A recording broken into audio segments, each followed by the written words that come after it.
So, there's a lot of people out there who'll manipulate a room and be false about who they are and whatever to connect with people in the room. But I've always believed just as long as you are yourself, then you don't have to apologize for yourself, and people will gravitate towards that. The upside of failure on a Friday, as we do. And today we're joined by multi-award winning actor Emmanuel Castis, who has been in so many productions on different mediums, from the stage to the silver screen to the big screen.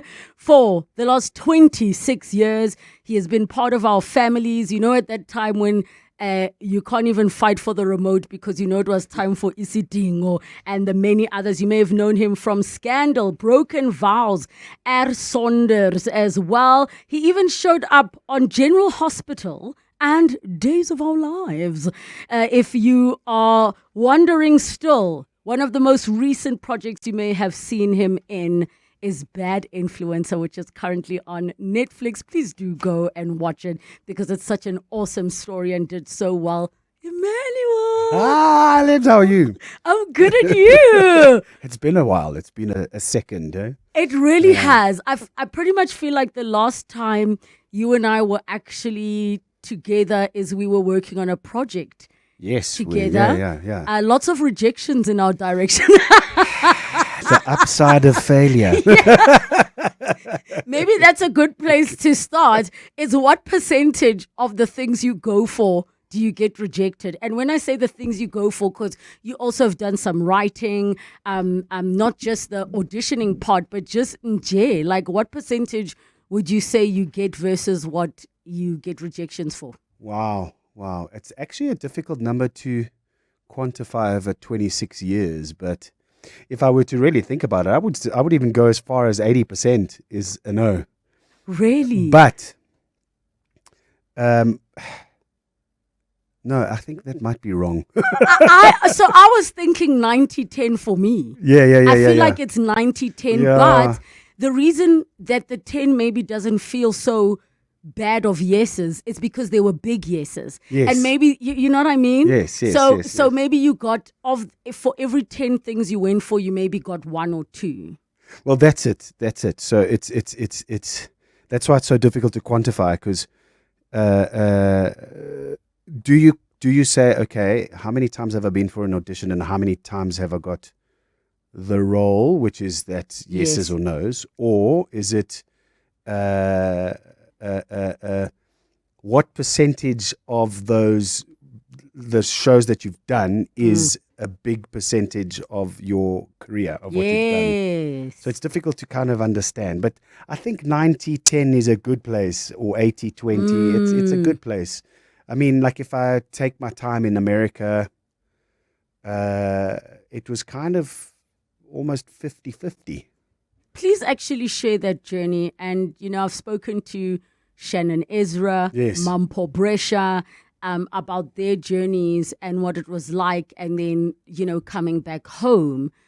One might imagine that maybe in the case of a Mampo being a black woman, in the case of a Shannon being a white woman, that there are fewer opportunities. We know today there's still more leading men roles and.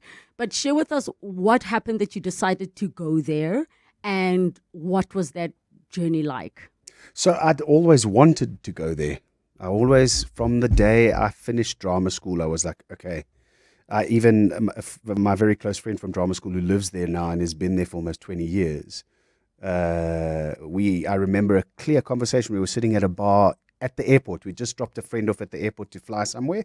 They were going back to London, and we planned where we were going to live. We were going to live in Santa Monica. We were going to have an apartment. It was going to be amazing, great. Little did we know that Santa Monica is damn expensive. But anyway, and so he did it. He went to London, and then from London he went there. I took till the age of 40 to go. So, but what happened was my career and life came in the way.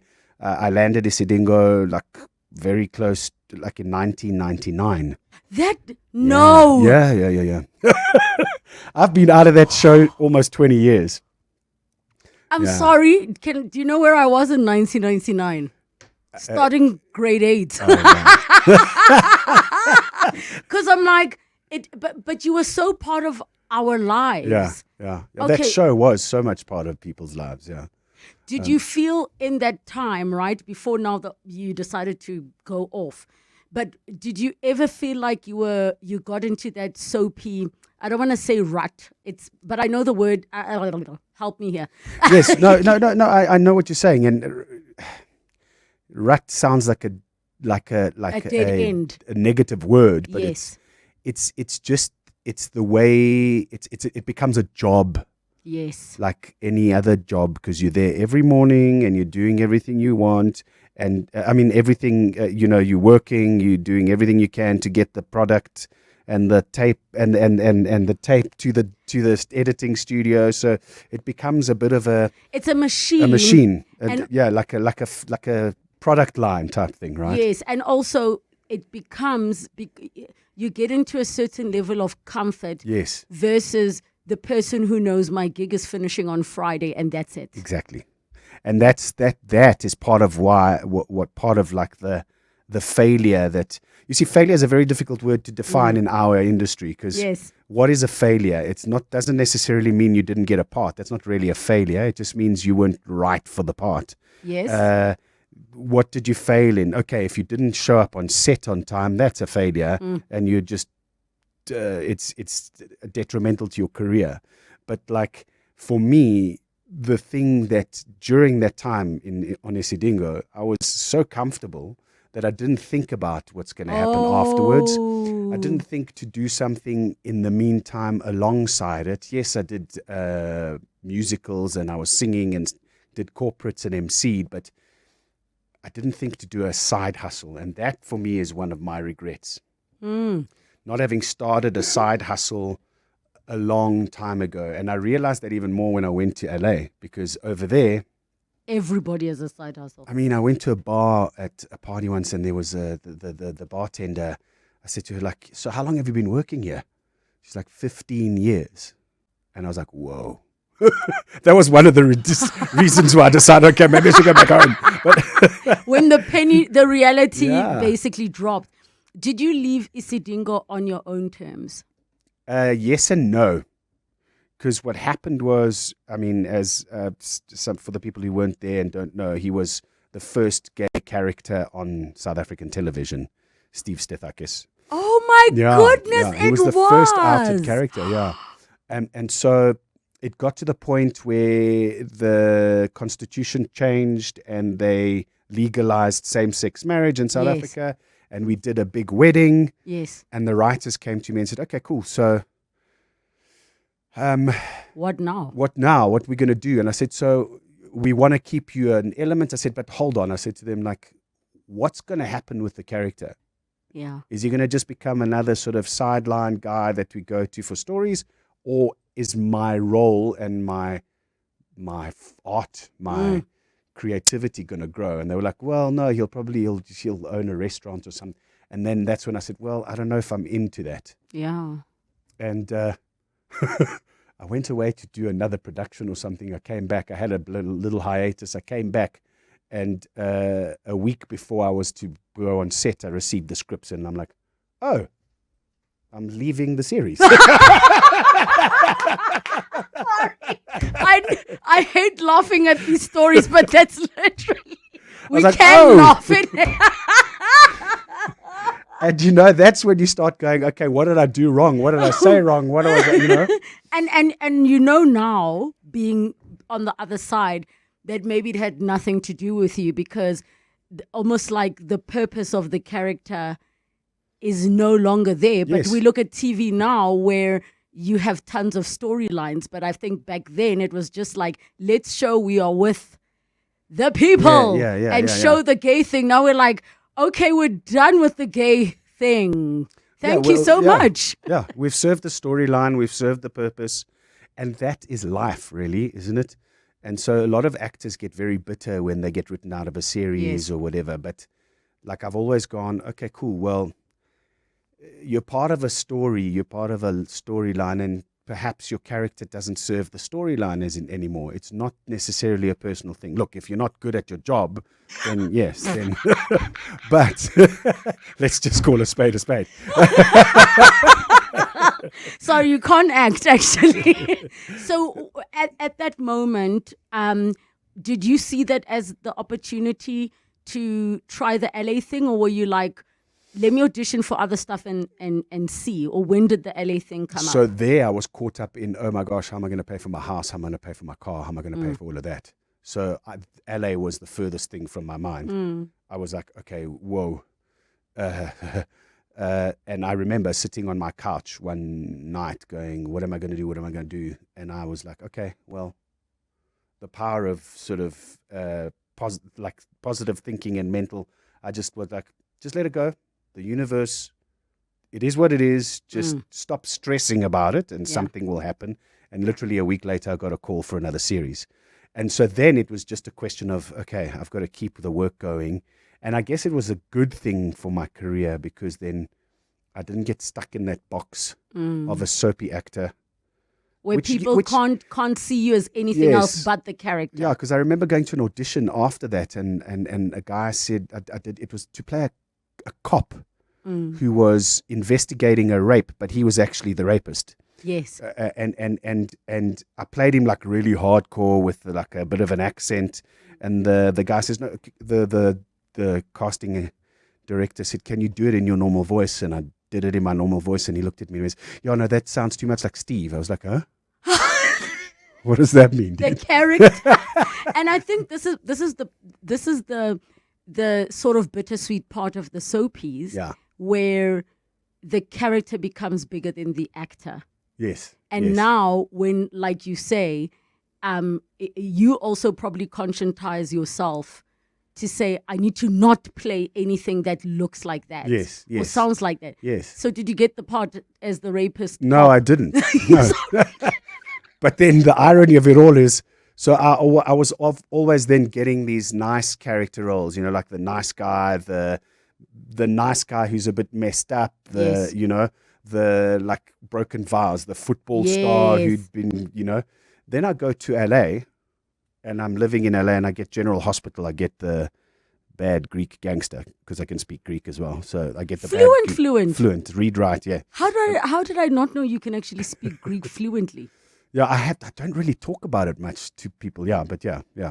Oh my goodness. So I went to a Greek nursery school, and when I went to grade 1, I couldn't say the name of the color of my shoes when the teacher asked me in English. No, but that and that's such a big thing because we know with many parents, we struggle with getting the balance of the home language and also the English part because you want to give your child as many advantages as possible. But clearly you were bright enough to catch on to the English and still retain your home language. Yes. So when I was a kid, it was the one way around. I was fully fluent in Greek, and then the English came, and then I kind of let go of the Greek a little. And now I'm realizing how fluent I am because I'm trying to teach my daughter to speak Greek. So I speak to my daughter in Greek, and I'm like, oh my gosh, what's the word for that? Chat GPT. So you get to LA. Did you go there in a la headspace? No. Or did you go there in a realist? Because I want to also put into context the fact that now with TikTok and things like that, we are very aware of what's happening in other places. Yes. As opposed to before, maybe you do some Google searches, but you're not really aware of what's really, really happening. You're not seeing American actors who are like, I'm an e-hailing driver and I take up shifts doing DoorDash. Exactly. And I be working at the bar for my shift, but I got a role and these are my royalty checks. So did you go there like with La La Land in your mind, or were you very aware of the realities? So I was aware of the realities, but there's still that little bit of La La Land in your mind in the hope that, okay, cool, I'm going to land. Everybody wants that, right? Everybody wants that dream sort of, what's the word, headliner story where I landed in LA, I had a fight with a bank manager and I became a superstar, And somebody said, Excuse me, are you an actor? But then you Except you're fighting ICE agents, and then they say, "Excuse me," yeah. because they heard you speaking in Greek. Do you Now know? they're like, Oh, but that's another story of LA. I was like, when it came for that role for General Hospital. for Days of Our Lives, the character was also Greek in Days of Our Lives. I was like, or was it General Hospital? I was like, I'm gonna wax this. If it's anything like South Africa, my generation of Greeks in South Africa, very few of us speak the language fluently. Yes. So I was like, I'm going to walk into that rehearsal and I'm audition and I'm going to kill it. I'm going to wax Yes. it. Not a problem. It was Days of Our Lives. I walk in, I sit down. Every Greek from the boat had just come off to this audition. So they all spoke Greek very fluently and much better than I did. So I was like, oh. And you were stressed. Thankfully, I reminded the casting agent of her brother. So that was fine. But to go back to the La La Land thing. Yeah. So, you go with that hope, right? And you don't know exactly what is happening, but I had friends living there already, so I understood so I didn't go there thinking, cool, I'm going to walk in and I'm going to nail it. I'm going to have to put in the work. But I went there at 40 years old. So I realized very quickly at 40 years old, there are people here who've been living here for 20 years. They started going to acting school in LA or in New York at 12 years old, 6 years old. They've got a network that they've built so much over the years that if they're struggling, what's going to happen with me? Oh. But then I also went at a time, it was 2016. So it was like right at the beginning, just before the Black Like Me movement. Yes. And Black Lives Matter. Black Lives Matter, sorry. Yes. Black Like Me is a brand of Herman shampoo. Mashaba's Yes, listening Herman going, Mashaba. yes! Thanks for the punt, Emmanuel Castis. Now doing hair for Greeks. You'll be surprised. You could probably bottle what comes off Greek's hair. I'm so dead. Okay, so Black Lives Matter. Sorry. Yes. So I remember sitting in an acting class there, and my acting teacher, lovely Jewish lady from the east side of America, Milwaukee, I can't remember where she was, saying, guys, if you're white and in South Africa and in LA right now, I'm sorry. She said that. What? This is in 2016. So I'm like, yep, sorry. Why did she say I'm sorry though? Because No, it's she not didn't say like, I'm sorry. She didn't say I'm sorry. She said like you're here at the wrong time. I get you. Because it was really very much because of the Black Lives Matter movement. Yes. There was that whole thing now, that whole drive around diversity happening. Yes. So it was like, oh, okay, well, but that wasn't the main thing. Why didn't you say I should have. That's when you should have dropped the 3 Zulu words, you know. Aibo.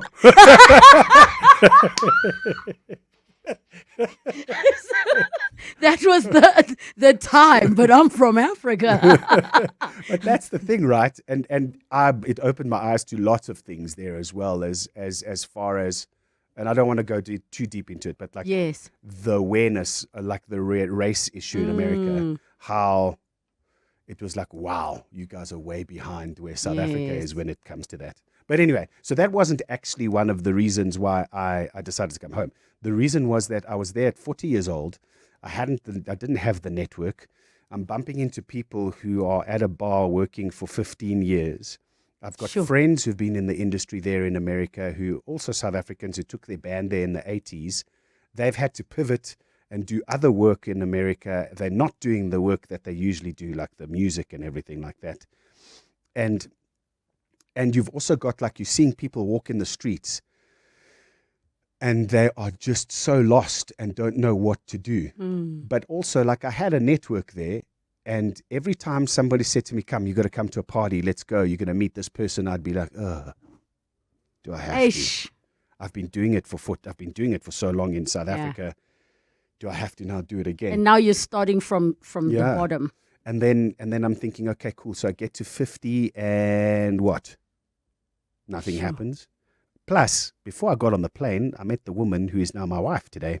I was about to say, can you imagine if you were in the States right now, wife and child, Oh, with what is happening there? yeah. No, At I've the got to thank moment. my wife's ex-husband for that. What? I'll tell you why. Oh my I'll tell you why. I have to tell you why. Tell Because me. my wife came to visit LA. Yes. It was like close to the beginning of the time that I was there. It was like, I think, April. It was around Greek Easter, if I remember correctly, because we went to church there in LA. And she was like, cool, I'm coming. Because the company she works for is American based. They have an office Yes. in Los Angeles. It's like, perfect. I'm coming. I'll bring my daughter, my stepdaughter. I'll bring her. She can get free school. Da, da, da, da, da, Yes. da. And so he turned around to her and said, listen, if you can, she can go to LA with you, but if you can give her the lifestyle she's got here, by all means, Take her with. which is absolutely impossible considering the lifestyle she has here in LA at that stage. So I was like, thanks, dude. You saved me a lot. Forced us to come Yeah, back yeah. and do it all again. It is time for the news, but we are going to be continuing on the upside of failure with actor Emmanuel Castis, 011 883 0702, the WhatsApp line 072 702 1702. 702. The upside of failure, 22 minutes to 3 o'clock. We chat to multi-award-winning actor Emmanuel Castis, 011 883 0702, the WhatsApp line 072 702 1702. And feel free to go to our 702 YouTube channel if you want to see us live in studio. Emmanuel, we've been chatting about your LA experience, but a thought crossed my mind because they were obviously jumping onto the you speaking Greek and those were the roles that you were getting. But I think you also have a very ambiguous look. I think you could pass for Italian. I think you Yes, could yes, pass yeah. for, because you've got the Mediterranean tones, skin tone, the dark hair. Do you think that offered you more opportunities, or do you think it limited you in the sense that you could maybe never go for a white male character? So that's exactly what happened. I went for auditions for Armenian characters. Oh, yes, you could, Yeah. yes. So there was all that kind of thing, and yeah, I didn't really think about it that way, but it could have actually limited me because, America, LA is full of so many people there trying to do the same thing. Yeah. It's not like New York or Joburg, for example, where you walk into a coffee shop and there are people from various industries. You walk into a coffee shop in LA and everybody is either an actor, writer, producer, director. There are very few bankers, and those bankers are probably funding movies. And Yes. so it's very much an industry town. And so that's why I say, like, the boxing here, the boxing of being in a soap opera. So if you become a big soap opera actor in LA, they box you and put you in that. So I guess they would box you according to your type, because there's a million blonde, ripped American guys or a million dark, I'm not blonde, Yes. a million dark guys who look like, who are American and whatever, who can possibly play the part. And, they're probably just as good, if not better than you. So Yes. And so we can't blame Brooke they'll Logan categorize you, yeah. for still being Brooke Logan, because No. we've known her on Bold and the Beautiful for so long that she wouldn't be able to break out. Yeah. Whereas in South Africa, the soapy gig is sort of the higher tier in Yes, terms of yeah. stability and eyeballs. But in Hollywood, it's the A-list films. But at the end of the day, we talk about the Brooke Logans and all of that. One of my acting coaches in the day said something that made me go, oh. Tell me. He said, do you? Yeah. I said, yes, because nobody judged Jack Nicholson like Jack Nicholson. Yes. And that made me go, oh, yeah. So even these big Hollywood stars are specifically put into a specific place. So nobody does Jack Nicholson like Jack Nicholson. That's him. Yeah. So whatever role he plays, essentially he brings who he is into the character. Yes, you've got people that are chameleons like Johnny Depp or others like that, but generally people get cast for who they are. We were chatting off air about what was available for roles and how obviously the industry has changed, and streaming back then was maybe not that big, but there was a time where A-listers were doing blockbuster films. Yes. And then slowly you started to see Claire Danes in a series, and now Nicole Kidman, and now they started to move into TV land. Do you think that that actually made there be fewer jobs for the non-A-list stars, the non-Tom Cruises? Absolutely. So that's what happened. That's what we started looking at with my friends as well when we got there. When my friends got there before me, they were like sort of right at the top kind of tier or middle tier for big roles in TV series because the big actors were still doing the blockbuster films. But then when the streamers came out, and in America, like Netflix wasn't the only one. Hulu, Amazon, all of that was there already in 2016, big presence there. That changed because now the big Hollywood stars and blockbuster stars are doing TV series. So now you who had that opportunity at the top are now right at the bottom because they're going to hire a Hollywood star. I mean, was it the latest Golden Globes? Who was the host, the comedian, the lady? I know her name, the blonde lady. She made a joke. She said, "Oh, Claire Danes is here, and some of the actors is here. They've done some very big films today. They're huge, big film actors. And Claire Danes is here, and they've done some very big TV shows as well." And it's so interesting we observe that because there are still very few Hollywood actors that can remain film stars. Denzel Washington still is not doing series. No. But a lot of them, I mean, Meryl Streep hasn't gone to series yet, but it could happen because we're seeing all of them sort of go there. What was the final straw that said time for home? Yeah, I sat there and I looked. Well, my wife was one of them, but I also. She said enough. Enough is enough. But I was going back and forth. Then I decided to come in, and I was going back and forth for 4 years. And I sat in a car doing trackers with the, God rest his soul, the late great James Alexander. Oh, and man. We were having a conversation about industry because he was living in LA at the time with Anal, his wife. Yes. And we were talking about it because we spent time in LA together as well. And we kind of realized it doesn't matter where you are in the world, as long as you're doing what you love. It doesn't have to be the red carpet in Hollywood. It can be the red carpet here, but you're still doing what you want and what you love, and telling stories. And so that was part of it. And also the thing was, it wasn't a sure thing. I could have got to 50 years old and gone, and now what? DoorDash. So. And actually, I'm in South Africa. I'm 50 in a couple of weeks' time. There was that whole thing. Like I had to pivot because the industry has changed so much. So I sit there and I go, "Can you imagine if I was living in LA?" Sure. And the industry became what it has become now. So And I've pivoted to real estate now because I needed to. So yeah. But I think what's also great is cost of living for the lifestyle we have in South Africa is just makes it worth it to be here. 011-883-0702, the WhatsApp line 072-7021-702. We'll be back. 702. It is now 12 minutes to 3 o'clock, the upside of failure. Your questions for our guest, Emmanuel Castis, 011-883-0702, and the WhatsApp line 072-702-1702. We've got a voice note coming through. Okay, we will get to the voice note very shortly, but get your questions in. You mentioned before we went to the break that you decided to pivot. At what point did you start taking action? Because you start to think about it probably from the time of the Isidingo thing happening of like, this can always just keep happening again.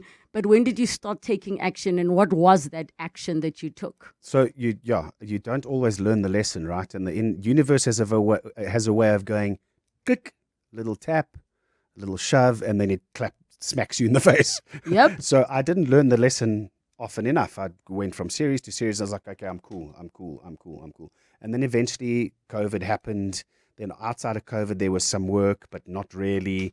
I started doing commodity trading, which is the dumbest thing I could have thought of doing. But anyway, And then you get to a point where you have a 4-year-old daughter, a wife you need to support. And it's like, okay, this is real, dude. You got to actually start making a really heartbreaking decision. It's really difficult to tear yourself away from your calling, like what you really love doing, and pivot and do something else and make what I've been doing most of my life a bit of my sideline, but so I can focus to make money to sort of. So it was 3 years ago I was thinking about it, and then a year and just over a year ago, the guy Ryan Rodder, who owns Insta Property, our company, drove past me in his new branding of his car because he started his business, and I said, "Tell me about this thing." He said, "You'll be really good at it. I think you should come." And he took me under his wing, and he was like, and so I was like, "Okay, cool. Okay," I was like, "Okay, I'll be good at it." And then I carried on, tinkering in the garage, doing whatever. And he, luckily for him, he was like, "Come." He pushed me and he said, come with me, come with me, come with me. And then I thought, okay, I've got to do this. I've got to do this for my family. I've got to do this for myself. And, now we pivoted. Now we go, okay, cool. Now let's do something where we can actually, and it was kind of my understanding with commodities is, let's try and get to a point where we're making enough money to then go back to the industry that I love and start creating my own work and not relying on somebody else to fund it. So that's kind of the thinking now. In the real estate space, did you have to get like some kind of qualification, or you were able to ease into it? So there's no such thing as easing into it with real estate. It's a difficult job, and it's not like a lot of people think, it's vanilla and it's great. It's a very hard career, industry, and you have to really work it. So I just took the initiative, and yes, I had to do an NQF4. So I've done the qualification. I still have to finish the exam and everything, but you have a certificate called an FFC certificate, which is what you need to practice real estate. It's a regulatory thing. Lawyers have to have one as well. So got that, and you can't say you ease into it. It's work. So, but every time it's a Sunday and I'm driving around, and obviously Sundays you see all of the boards, boards. I always imagine, because those thoughts always cross my mind about, okay, if I had to do something else, what would the options be? And I imagine, okay, if I buy the camp chair and then the umbrella and sitting and the little fold-out table. And I'm like, I don't know if it can be me. But also, I think being outside of that industry, we just think, oh my gosh, there's a house for sale for 20 million. You're going to get 10 million, 2 million, but it doesn't work like that. No. It's work. Everybody says, oh, everybody wants a house. Everybody's looking for a house. Everybody's selling a house. But it's process. It's like you're not just selling a house. You're selling somebody's most valuable asset. So it's more than just, it's like there's so much involved. There's like sort of getting a buyer to fall in love with the property, tearing someone who's been living in the same house for 30 years and has created all these memories, them leaving it. So it's quite a process. And there's obviously the legal stuff, the paperwork, the lawyers, the bonds, all that kind of stuff. How did Bad Influencer come about for you? So someone I love dearly in the industry, Ari Kruger, who produced, directed, wrote The Shakedown, which was a movie on Amazon that we did a while back. We just clicked so much on The Shakedown, and he kind of sort of suggested me for the role. And then I obviously got to play it with Julia Anastasopoulos, his wife, who we all know as Tali. Tali, yes. So they pulled me into an audition, and initially the character was Lebanese. So I pulled out all the leb I could, Mabotja. You know what I'm saying? And I even used the term Ya'ira. Wait, I shouldn't be saying that on air. Anyway, so. And then it went quiet. I didn't know what was going on. So I was like, okay, Didn't one get of those it. typical audition things. Yeah. Forget it. Didn't get it. And then next thing you know, hey, here you go.